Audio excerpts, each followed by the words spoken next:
Good morning, boys and girls. Welcome back. For those of you who attend Faith Christian School here, we're done. We made it. It's summer. I'm not sure if the teachers are happier or the kids.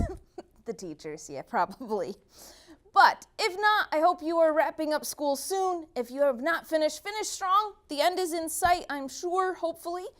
Don't give up early. Okay, finish strong. You've worked hard all year. Don't give up early. But we are going to launch back into Saul being king in 1 Samuel chapter 15 is where we're going to pick up today. So we have talked about Saul and how he was king and how Samuel didn't really want the people to have a king because they wanted them to listen to God. That's right, Peter, they should listen to God rather than the king. And we've talked about some different things throughout Saul's life, but today in chapter 15, Samuel goes to Saul and he says, Saul, you've got to go kill the Amalekites. And by kill, you have to wipe them out. God did not like the Amalekites for the way that the Amalekites had treated the Israelites when they left Egypt. So verse number 3, I want to read it to you because God gives some specific directions to Samuel. It says, now go and smite Amalek and utterly destroy all that they have, and spare them not, but slay both man and woman, infant and suckling, ox and sheep, camel and donkey. He says, you are it didn't say pandas. I think you're safe this time.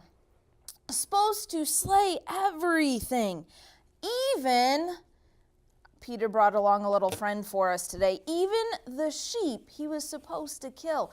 God wanted them completely wiped out. He didn't want any remnant left.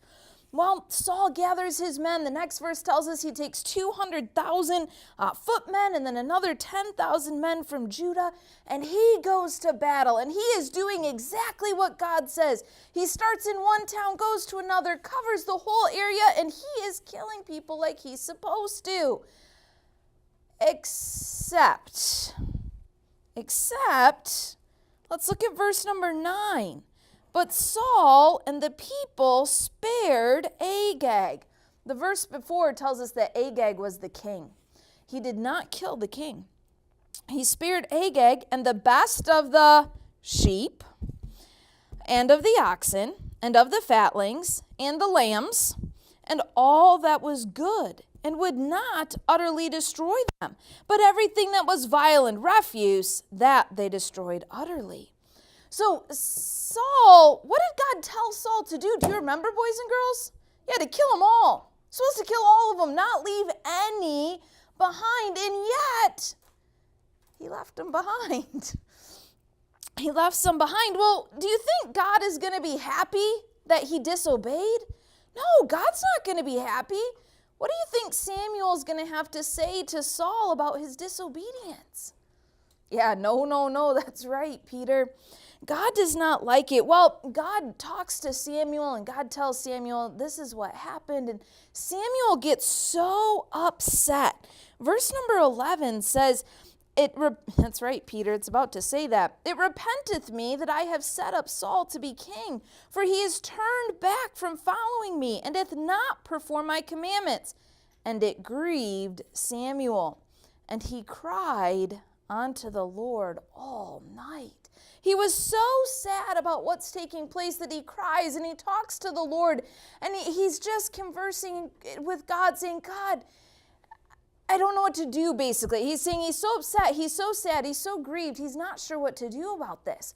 Well, God answers Samuel and he tells him what he should do about this. And Samuel goes and he finds Saul at the battlefield, and okay, he finds Saul. What do you think Saul's going to say?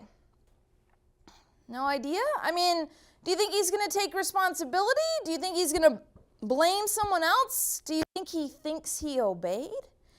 Well, let's look at what the Bible tells us about what happened. Verse number 13, and Samuel came to Saul, and Saul said unto him, Blessed be thou of the Lord, I have performed the commandment of the Lord. He says, I did it. I fulfilled the commandment of the Lord. Well, did he, boys and girls? Did he fulfill that commandment? Of course not. He left Agag alive and he left some of the animals alive. And Samuel's response to him, now remember, Samuel already knows, okay? Be sure your sin will find you out. It's kind of like when the teacher walks back in and knows exactly what you've done, or your parents walk in while you're having a fight. Yeah, Samuel knew. Okay, he wasn't going to be fooled by Saul. Verse number 14, and Samuel said, what meaneth then this bleating of the sheep in mine ears and the lowing of the oxen which I hear? He's like, if you've done everything you were supposed to do, how come I can hear those animals? How come I can hear them making their noises? And okay, so what do you think? Saul has now been confronted with the truth. Samuel has said, I hear them. Now what is Saul going to do? Boys and girls, he doesn't admit it yet. He still puts it off. He still does not admit. It goes on to tell us he starts to say they instead of I. He blames the people. He says the people wanted me to do it. Yeah, his friend over there. The people wanted me to do it. They told me to do it. And he's the king. He's the one in charge. What do you mean the people told him to do it? But he's making excuses. He doesn't want to accept responsibility for what he's done. Well, in verse number 20, a little bit before that, before we get to where Saul admits it, Samuel basically confronts him with his sin. And he's like, it's not the people. You spared the king. You spared the animals. It wasn't the people. You told them, you let them. It's on you as the authority. And Saul tries to say, well, we were going to offer sacrifices. We were going to give them back to God. Boys and girls, think about it for a minute. Think real hard. Would mom and dad rather you obey, or would mom and dad rather you give them a gift?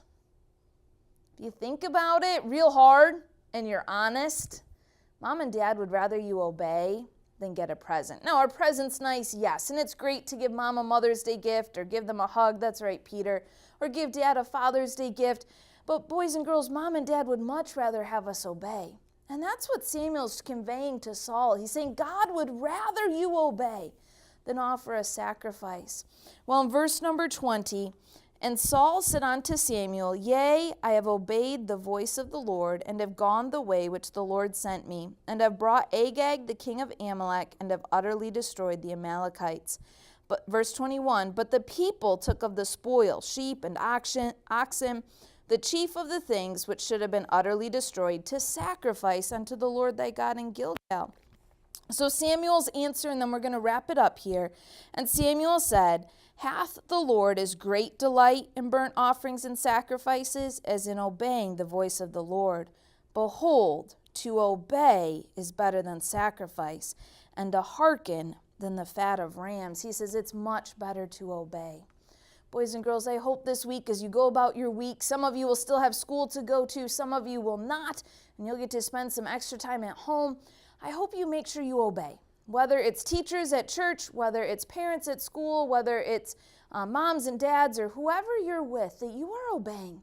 God's word clearly states for us, boys and girls, that obedience is important. It is important to obey God and what he says. I hope this week that you will obey God. Well, Peter brought along some special guests that want to come up and say goodbye to you as we wish our goodbye. So let's let Peter's guests come on up here. All right, can you wave goodbye to the boys and girls with us? Bye.